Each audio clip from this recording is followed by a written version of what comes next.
अभी हम जो है वो 8 बिट का प्रोसेसर देखेंगे ना, 8085 माइक्रो प्रोसेसर, क्योंकि बिफोर गोइंग और before studying 16 bit micro processor, ये हमारे पास जो है ये प्रोसेसर होना, इसको 8 बिट प्रोसेसर जो है उसकी डिस्कशन हमारे पास जरूरी है। ठीक है, तो 8085 माइक्रो प्रोसेसर इंटेल का processor which is an 8 bit micro processor 40 pin IC, आप यहाँ पे जो है वो देख सकते हैं। 5 वोल्ट पावर के लिए मैक्सिमम इसकी स्पीड जो थी वो है, बल्कि 3 मेगाहर्ट्ज, अब तो यूज नहीं हो रहा। अच्छा, ये इसके इम्पोर्टेंट फीचर्स में से, ये किसी भी प्रोसेसर के जो इम्पोर्टेंट फीचर है ना बच्चे, वो उनमें ये चीजें दो बहुत इम्पोर्टेंट चीजें हैं ये वाली। खैर उसकी क्लॉक स्पीड भी इम्पोर्टेंट है, यानी कि मैक्सिमम जो फ्रीक्वेंसी है, लेकिन ये डाटा बस और दूसरी एड्रेस बस की वेट, क्योंकि एक चीज जो है उसकी थॉमस देख रहे होते हैं हम, और दूसरी चीज जो है उससे हम जो देख रहे होते हैं वो उसकी नहीं लीड पे नहीं है। अच्छा, दो दूसरी एक चीज हम जो है वो यानी कि डाटा बस से हम जो है वो उसकी परफॉर्मेंस देख रहे होते हैं, और यहाँ से हम उसकी मेमोरी कैपेसिटी देख रहे होते हैं ना। तो ये हम नेक्स्ट इसमें डिस्कस करेंगे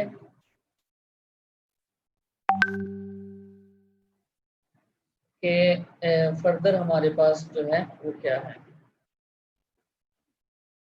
ओके, इसमें मैं आपको ये बताता चलूं कि अच्छा, एक बात याद रखिएगा, डाटा बस की विड्थ का मतलब, अगर मैं यहाँ पे आपको बताऊं कि डाटा बस की विड्थ का क्या मतलब। अच्छा, वहां पे हमने 1 बिट प्रोसेसर देखा था, तो ए और बी दो दो यानी कि एक मेरे पास ये बिट है, एक मेरे पास, यानी कि फॉर एग्जांपल मैं अगर कहूँ उसमें एएलयू सिंपलीफाइड जो हमने देखा था वो इस तरह था कि और ऑपरेशन परफॉर्म कर रहा है, उसके बाद जो है वो एंड ऑपरेशन परफॉर्म कर रहा है, उसके बाद जो है वो हमारे पास प्लस जो है वो उसका कोई ऑपरेशन परफॉर्म कर रहा है। तो ये चीज़ जो है ये हमारे पास आ जाती है ना। अब ये देखें कि ये आ गया हमारे पास, फिर ये, तो बिट्स हमारे पास दो ही हैं, ठीक है, ए है और दूसरी है बी। तो सॉरी, बिट एक ही है, देखो ना, 1 और इसका जो है वो और ऑपरेशन करेगा 0 का या 1 का, 1 का, तो ये 1 बिट। अगर मैं 8 बिट की बच्चे बात करता हूँ ना, जबकि 8 बिट का, तो 8 हमारे पास डाटा के लिए 8 लाइंस हैं टोटली, तो साइमल्टेनियसली जो है वो 8 बिट्स जो हैं उनको प्रोसेस कर सकता है। यानी कि ये देखो, ये 1 बिट को जमा कर रहा है, ये अगर मैं बात करूं ये 2 बिट की एडिशन है, ये अगर मैं बात करूं ये 3 बिट की एडिशन है। इस तरह ये साइमल्टेनियसली 8 बिट डाटा को जो है वो कर सकता है। इसका मतलब, तो जितनी डाटा बस की विड्थ होगी और उसके हिसाब से हम बात करेंगे कि ये हमारा जो है जितनी डाटा बस की विड्थ है उतना इस प्रोसेसर की जो है वो क्या है, उतने बिट का ये प्रोसेसर है। यानी कि अगर जितनी डाटा बस लाइंस अस्सलाम होंगी। वालेकुम सर जी सर जी, 8 बिट में तो 16 लाइनें नहीं होंगी, 16 इनपुट नहीं होंगी क्यों? सर। अगर 8 लाइनें हैं तो वो जी जी, वो तो 4 बिट बन जाएगी ना, ए और बी की दो तो देनी पड़ेगी। नहीं नहीं नहीं, मेरी बात सुनो, मेरी बात सुनो। फॉर एग्जांपल इंस्ट्रक्शन है आपके पास आई कि ऐड करो, ठीक है, ए को, एक रजिस्टर ए है और बी को, फॉर एग्जांपल मतलब ये है कि ए के अंदर मैं कह रहा हूँ कि फॉर एग्जांपल आपकी 8 बिट्स पड़ी हुई हैं, ये 8 बिट्स हैं, 1 2 3, ये 8 है, और ऐसे ही बी के अंदर भी जो है वो 8 बिट डाटा जो है वो पड़ा हुआ है, ठीक है। हाँ, एक्नॉलेज करते जाओ, मुझे साथ साथ समझ जी आती है तो। सर। हाँ, तो ये अच्छा, अब देखो, अब ये इसका ये मतलब नहीं है कि ये वाला डाटा और ये वाला डाटा साइमल्टेनियसली आएगा। पहले उसमें देखो, पहले जो है वो कम्युलेटर में फॉर एग्जांपल मैं कहता हूँ कि पहले जो है वो इसको ला के रखेगा, फिर जो है वो इसको ला के रख के इनको क्या कर देगा, ऐड कर देगा ना।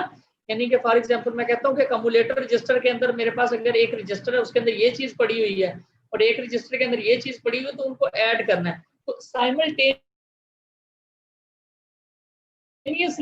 4 बिट्स जाएंगे, सॉरी एक टाइम में 8 बिट्स जाएंगी, ठीक है। एक क्लॉक साइकिल में 8 बिट्स आ गई, दूसरे में दूसरी 8 आ गई, तो उनको फिर जो है वो ऐड करना है। बात समझ लगी है? जी सर, जी सर। हाँ, ये जो है वो उस तरह नहीं। अच्छा, 8 बिट प्रोसेसर। अच्छा, दूसरी जो बात की मैंने वो है हमारे पास डाटा एड्रेस बस से रिलेटेड। देखें, एक मैं लाइन इसमें मैं बोलता हूँ कि एड्रेस बस की जो विड्थ है ना, एड्रेस बस की विड्थ डिटरमाइन करती है maximum memory capacity of the system. यानी कि हमें एड्रेस बस की विड्थ से ये पता चलेगा कि हम कितनी मेमोरी जो है वो अटैच कर सकते हैं प्रोसेसर के साथ। इसका क्या मतलब है? फॉर एग्जांपल मैं कहता हूँ एड्रेस बस में मेरे पास जो है वो एक लाइन है उसकी, यानी कि A0 बस एड्रेस के लिए। तो अब मैंने मेमोरी उसके साथ अटैच करनी है। अब इस पे या तो 0 ट्रेवल कर सकता है या मेरे पास जो है वो क्या ट्रेवल कर सकता है, 1 ट्रेवल कर सकता है, ठीक है।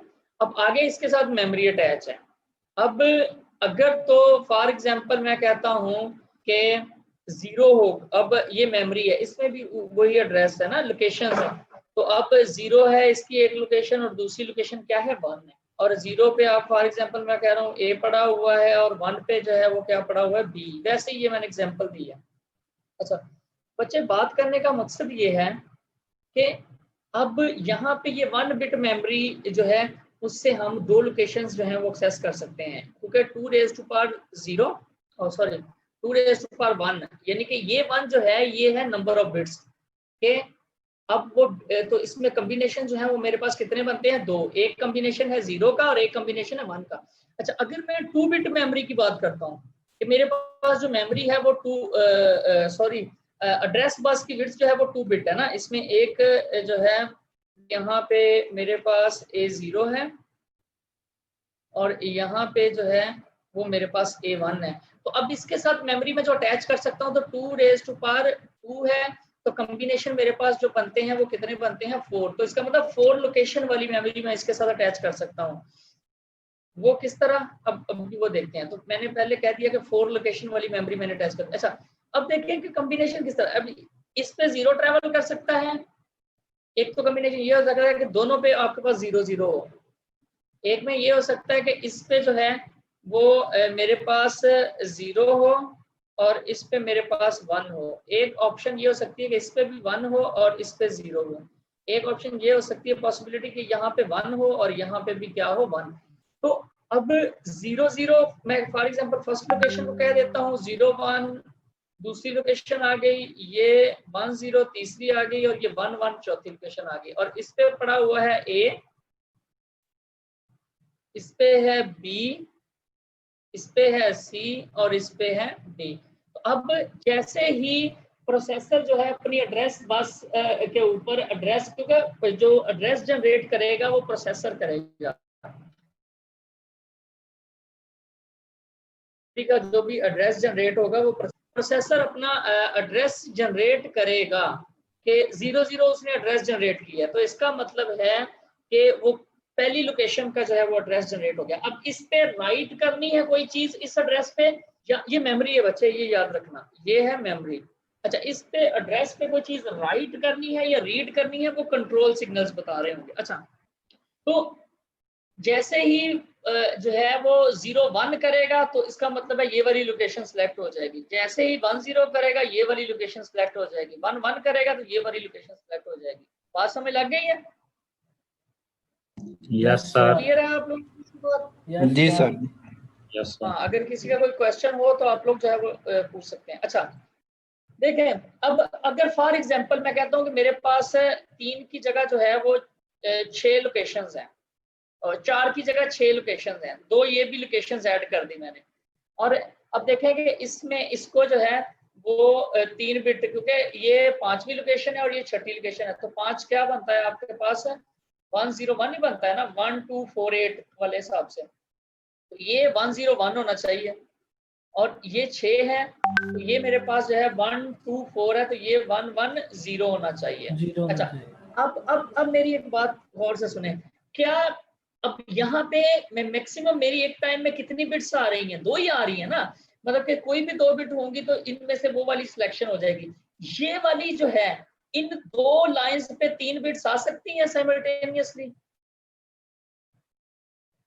नहीं सर, नहीं नहीं आ सकती सर। इसका मतलब है कि ये 2 मेमोरीज जो हैं ये कभी भी सिलेक्ट नहीं कर सकता मैं, ये कभी भी एक्सेस नहीं हो सकती।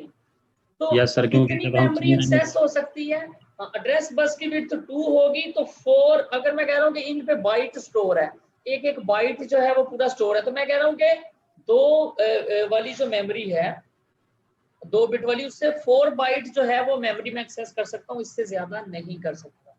ये बात याद रखिएगा, यानी कि 6 बाइट के लिए मुझे 3 पे जाना पड़ेगा। तो ये जो है इसका कॉन्सेप्ट है कि मेमोरी जो है वो आपकी एक्सेस हो सकेगी, जो एड्रेस बस की विड्थ बताएगी। तो ये जो मैंने बात की, address bus width determines maximum memory capacity of the system, इसका मतलब ये है कि एड्रेस बस की विड्थ अगर इसमें अगर 2 बिट है, तो इसका मतलब है मेमोरी, उस सिस्टम की मेमोरी कैपेसिटी कितनी है? 4 बाइट। ठीक है, अगर वो बाइट एड्रेसेबल है तो नॉर्मली हम इसको बाइट ही कह रहे होते हैं। ओके, तो अगर इसमें मैं कहता हूँ कि 16 भी एड्रेस बस है ना इसकी, ये देखो टोटल, तो 2 रेज़ टू पावर 16, तो ये मेरे पास टोटल बाइट्स बनते हैं 6556,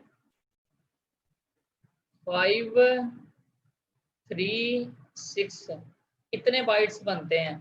तो अगर इनको मैं किलो बाइट्स में करना चाहूँ तो मैं डिवाइड करूंगा 1024 से, क्योंकि 1 किलो बाइट के अंदर जो है 1024 होते हैं ना, एक 1K के अंदर 1024 होते हैं। तो ये मेरे पास आंसर आ जाएगा, इसको डिवाइड करेंगे तो ये मेरे पास आ जाएगा 64K बाइट्स। इस K का मतलब 1024, K को मैं मल्टीप्लाई 64 से करूं तो 65536 आता है। तो यही जो है वो चीज यहाँ पे ये मेंशन की हुई है। ये देखें कि can address 2⁻16 is equal to 64 KB of memory, कि इसके साथ जो मैक्सिमम मेमोरी अटैच हो सकती है वो हमारे पास कितनी है? वो हमारे पास 64 K। तो क्लियर है यहाँ तक?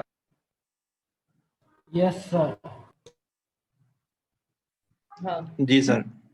तो बाकी यहाँ पे ये प्रोसेसर का आईसी, ये यहाँ पे आप देख सकते हैं आईसी को साइड पे, ठीक है, 8085 है। यहाँ पे जो है VCC, ये इन सारी पिंस को हम डिस्कस करेंगे, लेकिन अभी जो हमने चीजें डिस्कस की हैं वो मैं आप लोगों को बता देता हूँ भाई, कि यहाँ पे हमने डिस्कस किया डाटा बस को और एड्रेस बस को। तो यहाँ पे कुछ आपको नजर आ रहा होगा, अच्छा, D for data and A for address. अगर D 0 है तो इसका मतलब डाटा की 0 पिन, D 1 है तो डाटा की फर्स्ट 1, डाटा D 2 है तो डाटा की 2, ठीक है, और डी है। यहाँ पे साथ ए भी आ रहा है। ए और डी का ये मतलब है कि डाटा और एड्रेस के लिए सेम पिन है। अगेन डाटा और एड्रेस जो है वो बस लोअर की, ये देखें AD0, यहाँ पे 12 नंबर पिन से AD0 से लेकर AD7 तक। इसका मतलब है कि जो इसकी लोअर बाइट है ना डाटा की और एड्रेस की और डाटा की, AD0 का मतलब डाटा की भी फर्स्ट और एड्रेस की भी फर्स्ट है, और AD1 और का मतलब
तो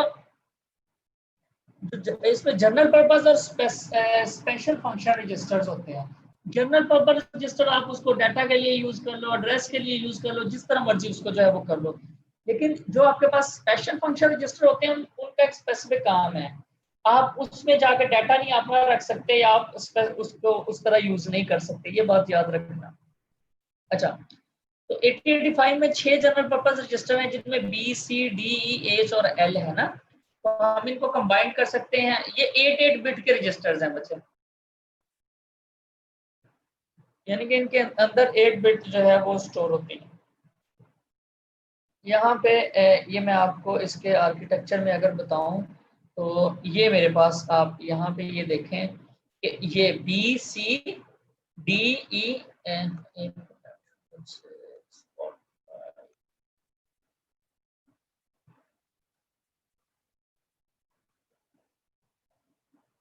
हाँ, ये देखें B, C, D, E, H, ये 8 बिट है, नीचे लिखा भी हुआ है। अगर इनको 16 बिट हमने डाटा स्टोर करना है तो बी और सी को कंबाइन कर लेंगे, डी और ई को कर लेंगे, एच और एल को कर लेंगे ना। तो ये 6 के 6 जो हैं ये हमारे पास जो हैं ये जनरल पर्पस रजिस्टर्स हैं। उसके बाद स्पेशल फंक्शन रजिस्टर में आते हैं, हमारे पास अक्यूमुलेटर है। ये अक्यूमुलेटर, ये वाला अक्यूमुलेटर है 8 बिट, ठीक है। क्या काम करना है जी अक्यूमुलेटर ने? एक तो ये है कि ALU का पार्ट है, यानी कि ALU की एक इनपुट यहाँ से जा रही होगी अक्यूमुलेटर से, ठीक है। दूसरा ये है कि इसने, ये देखें यहाँ पे देखें, यहाँ से ALU के अंदर जो भी ऑपरेशन परफॉर्म होना है ना, फॉर एग्जांपल 2 नंबर्स की एडिशन हुई है, उसका जो रिजल्ट आया है ना, वो लेटेस्ट जो रिजल्ट होगा वो किसके अंदर स्टोर होगा जाकर? वो अक्यूमुलेटर के अंदर स्टोर होगा। accumulator register stores the result, latest result, ठीक है। जो भी लेटेस्ट ऑपरेशन जो परफॉर्म हुआ है और उसका जो रिजल्ट आया है वो किसके अंदर होगा? वो अक्यूमुलेटर। सर इसमें फ्लैग रजिस्टर क्या काम करेगा? ये बात जो है ये याद रखिएगा, वही सब्र करें, ये आगे फ्लैग रजिस्टर आ गया। कोई भी ऐसी चीज नहीं होगी जो मिसिंग होगी, आप जस्ट देखें फ्लैग रजिस्टर अंदर। आप ये देखो कि ALU ने ऑपरेशन परफॉर्म करना है, मैं इसको देसी ज़बान में ये समझाऊं कि ALU के ऊपर जो है ना वो एक, आप ये कह दें कि एक चौकीदार खड़ा होता है। चौकीदार इस सेंस में, फॉर एग्जांपल मैं कहूँ कि एक उसका ALU का जो भी स्टेटस आया है ना, उसके अंदर ऑपरेशन जो परफॉर्म हुआ है, अब 2 नंबर्स पे कोई भी ऑपरेशन परफॉर्म हुआ है और उसका रिजल्ट 0 आया है, या उसका रिजल्ट नेगेटिव आया है, या उसमें कैरी आया है, या पैरिटी आई है, या ऑक्सिलरी कैरी आया है, तो ये 5 चीजें हैं। तो इसका स्टेटस जो है ना वो बताना है फ्लैग रजिस्टर। एक्सक्यूज मी, मतलब कि यहाँ पे आप देख सकते हैं कि shows the status of different operations performed by the ALU। तो ये 8 बिट रजिस्टर होता है। कुछ इसमें ये D1 जैसे होगी, D3 होगी, D5 होगी, ये अनयूज्ड बिट्स हैं, यानी कि इनका कोई पर्पस नहीं होता। लेकिन कैरी का आप पहले देखें, उसमें कैरी की इंफॉर्मेशन होगी। दूसरी देखें उस D2 में पैरिटी की होगी, D4 में ऑक्सिलरी कैरी AC की होगी, D6 में 0 की होगी, D7 में साइन की होगी। इस चीज का क्या मतलब है, इसको डिस्कस करते हैं। देखें भाई, 0 का तो मतलब पता चल गया ना कि जब ऑपरेशन परफॉर्म हुआ है ALU के अंदर और रिजल्ट 0 आ गया, तो वो 0 जाके अक्यूमुलेटर के अंदर तो स्टोर हो गई होगा। फ्लैग रजिस्टर भी ना एक साइन दे देगा कि रिजल्ट 0 आ गया जी, तो वो ये वाली जो बिट है ना, ये वाली, उसको वो क्या कर देगा? 1 कर देगा, यानी कि सेट कर देगा। इन अदर वर्ड, जब हम इसमें बात करते हैं सेट और बिट सेट और रीसेट की, डिजिटल इलेक्ट्रॉनिक्स के अंदर आप लोगों ने पढ़ा होगा कि बिट सेट का मतलब जो है वो आपके पास 1 होता है, रीसेट का मतलब जो है वो क्या होता है? 0।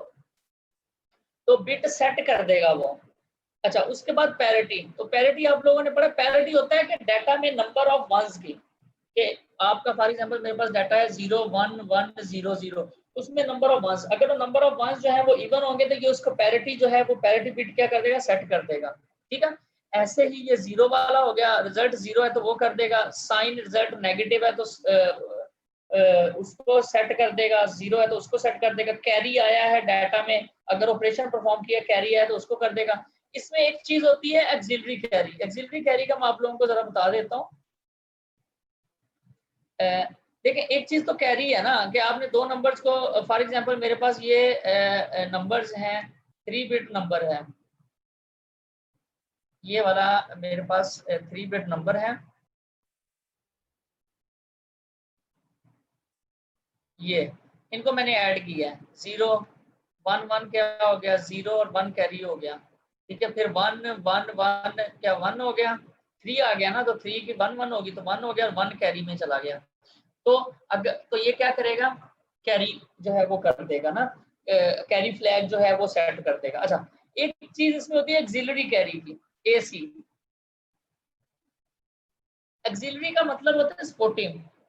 अच्छा देखिए एक चीज हमारे पास है बाइट, यानी कि for example if I say this is a byte 8 bit की,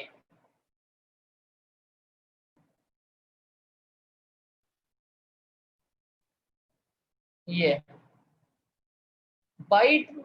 एक चीज होती है, एक इसमें निबल होता है, NIBBLE। तो निबल का पता क्या होता है जी, कोई बता सकता है?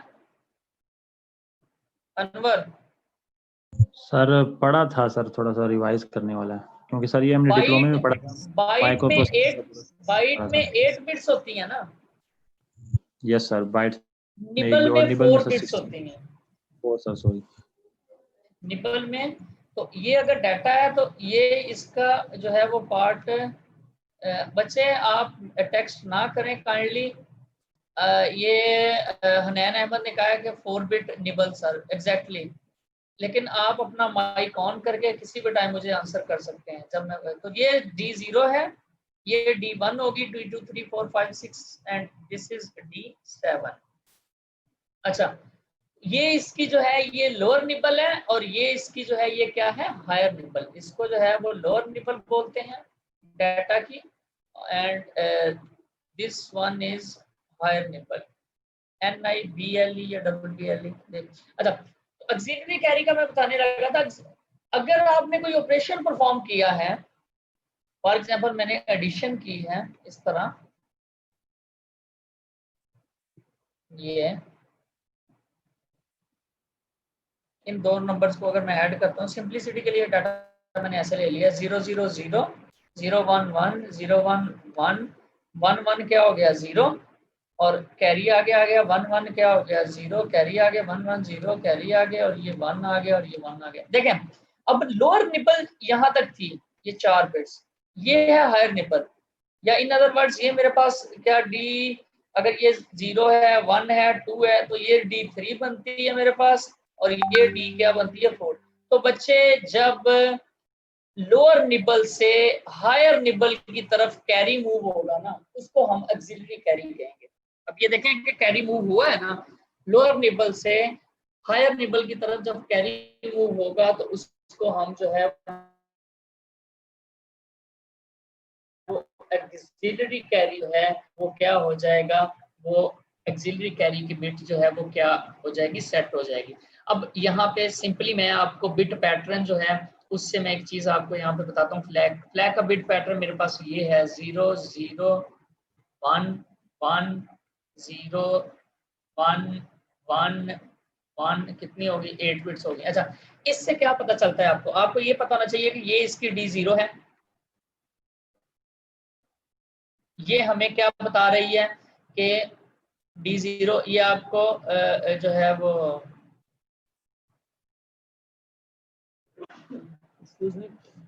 अच्छा ये D0 है और ये D0 बिट जो है वो अगर वो सेट है तो इसका मतलब इसका ऑक्सिलरी कैरी सेट है, ठीक है। D1 जो है ये अनयूज्ड होती है, ये 1 हो या ये 0 हो इससे कोई फर्क नहीं पड़ता। इसके बाद अगली जो है वो हमारे पास है पैरिटी की, इसका मतलब नंबर ऑफ वंस इसमें क्या है, इवन है। उसके बाद ये वाली भी अनयूज्ड है, ये 0 हो या 1 हो इससे कोई फर्क नहीं पड़ता। अच्छा उसके बाद मेरे पास जो है ये सॉरी ये ऑक्सिलरी कैरी था, कैरी था, ये कैरी था बच्चे, ये वाला ये जस्ट कैरी है, ये कैरी के लिए है, और ये मेरे पास जो है ये 4 आगे जो बनती है ये है एक्सिलरी कैरी की, ठीक है, ये है एक्सिलरी कैरी की, और इसमें फिर ये अनयूज्ड है, और ये मेरे पास 0 की है, और ये साइन की है, ये 0 के लिए है और ये साइन के लिए है। ये तो ये वही सारा जो मैं आप लोगों को भी बता रहा था, यहाँ पे ये चीज ये कि अब इससे ये पता चल जाएगा कि कौन सी बिट सेट है और कौन सी नहीं, तो डाटा के अंदर कौन सी चीज आई। तो ये एक एक्स्ट्रा चेक होता है, एक्चुअली चेक इसलिए होता है कि ये फ्लैग रजिस्टर, अच्छा फ्लैग रजिस्टर एक स्पेशल फंक्शन रजिस्टर इसलिए है कि इसमें हम कोई चीज ऐड नहीं करते ना, यानी कि डाटा इसके अंदर रहता है, इसके अंदर जस्ट फ्लैग बिट्स जो है वो ALU का स्टेटस बता रही होंगी। तीसरा रजिस्टर है हमारे पास PC, program counter.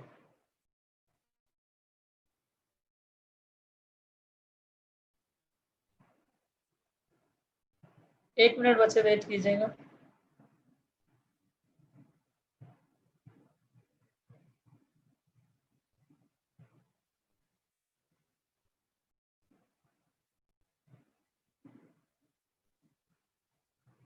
Okay, program counter या कुछ में ये प्रोसेसर में ये रजिस्टर, इसको इंस्ट्रक्शन पॉइंटर भी बोलते हैं। देखें, जो भी इंस्ट्रक्शन परफॉर्म करनी है, जो भी ऑपरेशन परफॉर्म करना है, वो उस इंस्ट्रक्शन जो कि मेमोरी के अंदर होंगी, और उस इंस्ट्रक्शन का जो एड्रेस होगा वो इसके अंदर होगा, प्रोग्राम काउंटर के अंदर होगा। यानी कि इंस्ट्रक्शन जो कि फेच करनी है उसका जो एड्रेस होगा वो इसके अंदर। अच्छा, मेरे पास अभी मीटिंग खत्म हो रही है, तो दोबारा आप लोग ज्वाइन हो, तो यहीं से जो है वो हम स्टार्ट करते हैं।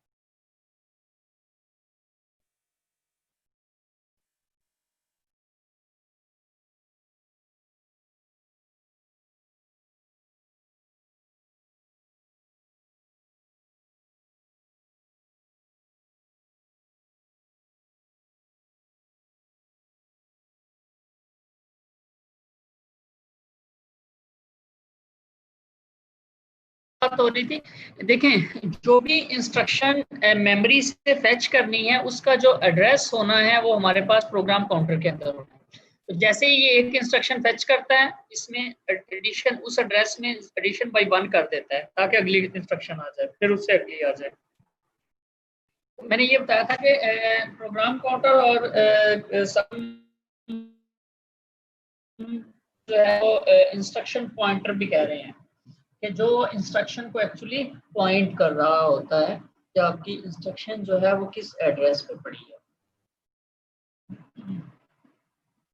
उसके बाद स्टैक पॉइंटर है। जब हम ये स्टैक ऑपरेशन पढ़ेंगे तो इसमें हम देखेंगे कि स्टैक पॉइंटर का क्या काम होता है, ठीक है। और 5वें नंबर पे हमारे पास इंस्ट्रक्शन रजिस्टर है और इंस्ट्रक्शन डिकोडर है। ये क्या करता है कि देखें, प्रोग्राम काउंटर के अंदर जो इंस्ट्रक्शन पड़ी हुई है, प्रोग्राम काउंटर के अंदर जो एड्रेस पड़ा हुआ है इंस्ट्रक्शन का, वो मेमोरी से इंस्ट्रक्शन उस एड्रेस से लाई जाएगी और ला के इंस्ट्रक्शन रजिस्टर के अंदर रखी जाएगी।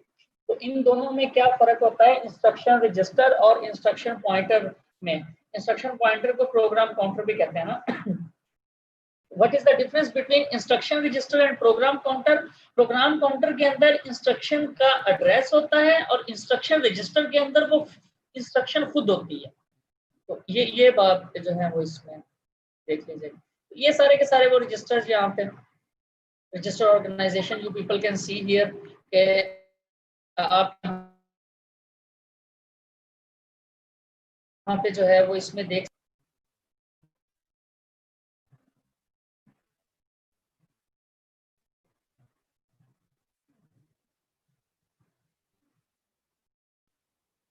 यहाँ पे आप देख सकते हैं कम्युलेटर रजिस्टर है, फ्लैग रजिस्टर है हमारे पास जो है वो नेक्स्ट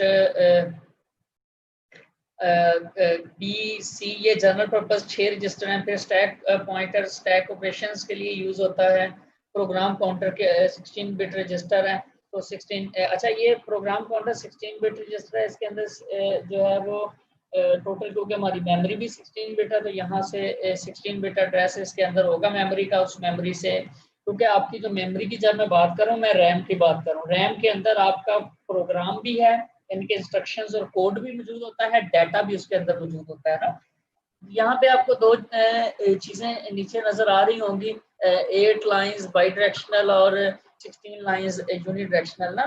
तो डाटा बस जो है जो हमारे पास है, डाटा बस यानी कि प्रोसेसर ने डाटा मेमोरी से लेके भी आना है, यानी कि रीड भी करना है और वापस राइट भी करना है ना, ऑपरेशन परफॉर्म करके या जो भी उसका प्रोसेस है अकॉर्डिंग टू द इंस्ट्रक्शंस। लेकिन ये बाई डायरेक्शनल इसीलिए की हुई है ना, यानी कि डाटा जो है वो इधर आएगा भी और जाएगा। लेकिन ये जो बस है ना, एड्रेस बस हमारे पास यूनि डायरेक्शनल है। यूनि डायरेक्शनल का बच्चे मतलब ये है कि एड्रेस जो जनरेट करना है वो प्रोसेसर ने करना है, ठीक है। हाँ, वो एड्रेस किसका होना है, यहाँ पे मेमोरी का होना है, और उस एड्रेस से जो है वो चीज इन रजिस्टर्स के अंदर आ जाएगी, इन रजिस्टर के अंदर आनी है वो चीज, ठीक है। देखें, मैंने आपको मेमोरी हायरार्की जब मैं बता रहा था, मैंने आपको बताया था कि रजिस्टर प्रोसेसर के जो करीब मेमोरी वो रजिस्टर्स हैं, उसके बाद रैम है, उसके बाद आपकी जो है वो रोम, हार्ड डिस्क और इस तरह के उसमें आ जाती है ना। तो इनमें अब तो कैशे भी है ना, यानी कि रैम और प्रोसेसर के बिटवीन कैशे भी आती है, तो ये इस तरह है, ठीक है। तो अब तीसरी बात हमने देखें, हमने रजिस्टर की बात कर ली, हमने ALU की बात कर ली, तो तीसरी चीज इस प्रोसेसर के अंदर आती है, यहाँ पे देखें अभी तक जो है वो हमने अकोमुलेटर, टेम्परेरी कोई भी रजिस्टर, ये फ्लैग रजिस्टर बात हो गई, इंस्ट्रक्शन रजिस्टर की बात हो गई, इन सारे रजिस्टर्स की बात हो गई, ठीक है, ALU की बात हो गई। ये सारे का सारा पोर्शन जिसको मैं ये कर रहा हूँ ये हमने डिस्कस कर लिया है, ये पोर्शन हमारा रह गया है, और ये वाला जो है ये पोर्शन हमारा रह गया। अब इसको डिस्कस करते हैं। तो ये कंट्रोल यूनिट के अंदर आते हैं। कंट्रोल यूनिट जो है वो क्या है जी, कंट्रोल बस के ऊपर जो है वो कंट्रोल सिग्नल जो है वो जनरेट करता है ना। 3 टाइप की बसेस हैं हमारे पास, डाटा बस है, एड्रेस बस है, कंट्रोल बस है। जो कंट्रोल सिग्नल्स हैं वो कंट्रोल बस के ऊपर जनरेट होते हैं। सिस्टम बस क्या चीज़ है जी, जो मैंने आप लोगों को पिछले लेक्चर में जब उसका ओवरव्यू बताया था, टॉप व्यू पढ़ाया था कंप्यूटर का, तो कंप्यूटर के अंदर हमारे पास क्या चीज़ होती है, मेमोरी होती है, हमारे पास जो है वो CPU होता है, और फिर आईओ हमारे पास मैकेनिज्म्स होते हैं, आईओ मॉड्यूल्स होते हैं, और इन तीनों चीज़ों को जो आपस में मिलाती है उसको हम सिस्टम बस कहते हैं ना। तो बस स्ट्रक्चर हमारे पास अच्छा, अगर मैं CPU बस की बात करूंगा, इंटरनल CPU बस की, तो इंटरनल CPU बस जो है वो किस किस चीज़ को मिला रही होगी, वो आपके पास रजिस्टर्स को, वो आपके पास जो है, और हम इसी की ही बात करेंगे, वो रजिस्टर को, और इसमें यहाँ पे आप देख सकते हैं वो कंट्रोल यूनिट को और ALU को ना, ये सारी ये बसेस हैं बच्चे, ये वाली ये सारी की सारी ये लाइंस जो हैं ये बसेस हैं ना।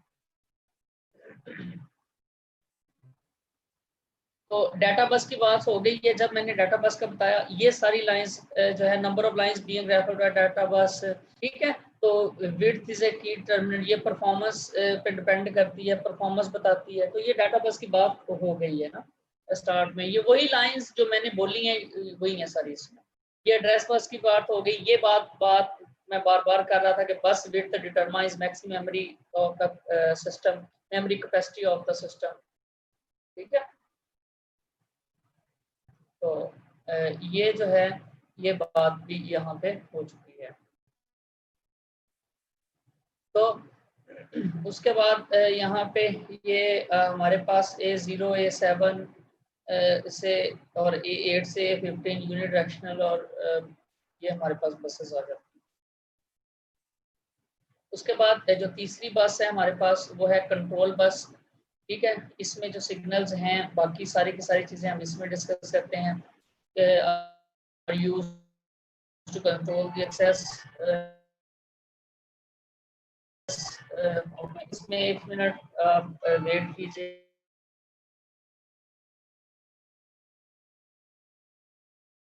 देखें, एड्रेस, आवाज आ रही है ना मेरी? Yes sir. आ रही। देखें, एड्रेस और डाटा जो है वो जब सेम लाइंस पे ट्रेवल करते हैं ना, तो उनके लिए सेम लाइंस है। तो उसके लिए कोई ऐसा मैकेनिज्म होना चाहिए कि हमें पता चल सके कि कौन सा इसमें एड्रेस है और कौन सा डाटा है, क्योंकि एड्रेस ने भी 0-1 की फॉर्म में ट्रेवल करना है और डाटा ने भी 0-1 की फॉर्म में ट्रेवल करना है। तो इसके लिए हमारे पास एक चीज होती है address latch enable. Address latch enable जो है ये एक पल्स है, ठीक है, जो कि हमें ये बताती है कि अभी जो है जब हम एड्रेस लैच इनेबल को इनेबल कर देते हैं, ठीक है, ये मैं आपको यहाँ पे बताऊं प्रीवियसली, ये यहाँ पे एड्रेस लैच इनेबल, ये यहाँ पे देखें एड्रेस लैच है, ठीक है। जैसे ही हम इसको जो है वो इनेबल कर देते हैं तो इसका मतलब है कि एड्रेस अवेलेबल है हमारे पास उन पिंस के ऊपर। तो वो एड्रेस जो है वो मेमोरी के पास चला जाता है और फिर उसके जैसे ही एड्रेस लैच इनेबल जो है वो डिसेबल कर देते हैं, ALE हम डिसेबल कर देते हैं, तो उसके बाद हमारे पास जो है वो डाटा अवेलेबल होता है। ये मैं आपको जैसे टाइमिंग डायग्राम जब पढ़ाऊंगा तो उसमें मजीद आपको क्लियर हो जाएगा कि क्योंकि हमारे पास एड्रेस और डाटा जब सेम लाइंस में है, क्योंकि उसकी जो लोअर बाइट है AD0 से AD7 तक, तो ALE जो है वो उसमें डाटा को एड्रेस से जो है वो क्या करती है, डिफरेंशिएट करती है। उसके बाद हमारे पास कंट्रोल बस के ऊपर जो है वो read signal, write signal, IO operation है या मेमोरी ऑपरेशन है, ये चीजें जो हैं ये उसके ऊपर ट्रेवल करती हैं ना। देखें ये RD के ऊपर एक चीज यहाँ पे you people can see here, RD के ऊपर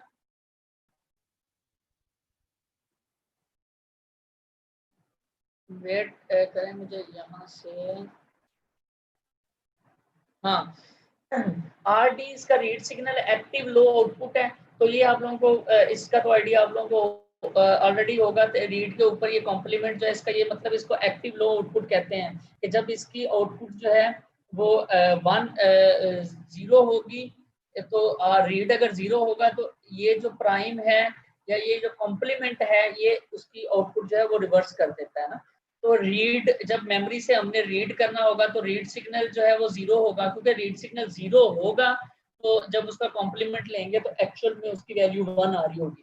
तो ऐसे ही राइट सिग्नल, उसके बाद कुछ ऑपरेशंस में IO के होंगे, कुछ मेमोरी के होंगे, उनको कैसे डिफरेंशिएट करना है। अगर तो यहाँ पे ये मेमोरी के ऊपर फिर जो है वो कॉम्प्लीमेंट है, तो अगर IO तो मेमोरी हमारे पास 1 होगा तो इसका मतलब है कि IO 1 है, मेमोरी 0 है, तो IO ऑपरेशन है हमारा।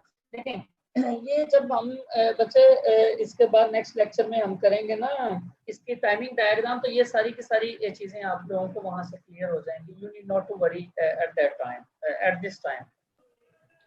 तो ये हमारे पास यहाँ पे ये लिखा भी हुआ है फर्दर के IO जब 0 होगा तो इसका मतलब मेमोरी ऑपरेशन है, क्योंकि IO/M है ना, तो इसमें कौन सा एक्टिव होगा, मेमोरी के ऊपर कॉम्प्लीमेंट है तो मेमोरी वाला 1 हो जाएगा, ओवरऑल इसका वैल्यू 1 हो जाएगी, ये मेमोरी ऑपरेशन होगा। यानी कि जिसकी वैल्यू 1 है वो उसमें ऑपरेशन जो है वो, अब अगर ये IO/M = 1 होगा तो इसका मतलब है ये इसमें मेमोरी वाला 0 हो जाएगा पार्ट और ये वाला जो है ये 1 हो जाएगा, तो ये IO ऑपरेशन है। उसके बाद स्टेटस सिग्नल है कुछ इसमें, ठीक है, जो कि इसके कॉम्बिनेशन से S0 और S1 के कॉम्बिनेशन से, अगर ये दोनों 0-0 होंगे तो हार्ट स्टेटस है, यानी कि वो कुछ भी काम नहीं कर रहा, ठीक है। जैसे ही S1 जो है S0 1 होगा और S1 1 होगा, ये बात यहाँ से याद रखिएगा, S0 1 होगा और S1 0 होगा, तो इसका मतलब है कि राइट ऑपरेशन परफॉर्म हो रहा है। वो राइट मेमोरी राइट भी हो सकता है, IO राइट भी हो सकता है। मेमोरी राइट कब होगा, जब ये वाला 0 होगा और इसमें जो है वो ये ऐसे इसका स्टेटस होगा। ये एक्चुअली प्रोसेसर के डिफरेंट स्टेटस को शो कर रहा होता है कि प्रोसेसर इस टाइम जो है वो राइट कर रहा है या रीड कर रहा है। कंट्रोल बस के अंदर आ जाते हैं ना, तो ये रीड है और ये जब इंस्ट्रक्शन फेच हो रही होगी तो हम उसको 1-1 कह रहे होंगे कि वो फेच ऑपरेशन है, ठीक है। तो ये सारे के सारे ये जो हमने चीजें की हैं, ये एड्रेस बस, डाटा बस, कंट्रोल बस और ये स्टेटस वाला, ये फर्दर ये चीज आ जाती है हमारे पास। ये मेमोरी है, इनपुट है और ये आउटपुट है, ठीक है। ये एड्रेस बस है, ये डाटा बस है, ये कंट्रोल बस है, ये सारे रेलेवेंट इस पे ट्रेवल कर रहे होंगे। ये हम टाइमिंग डायग्राम जब इसकी पढ़ेंगे तो we will discuss in detail.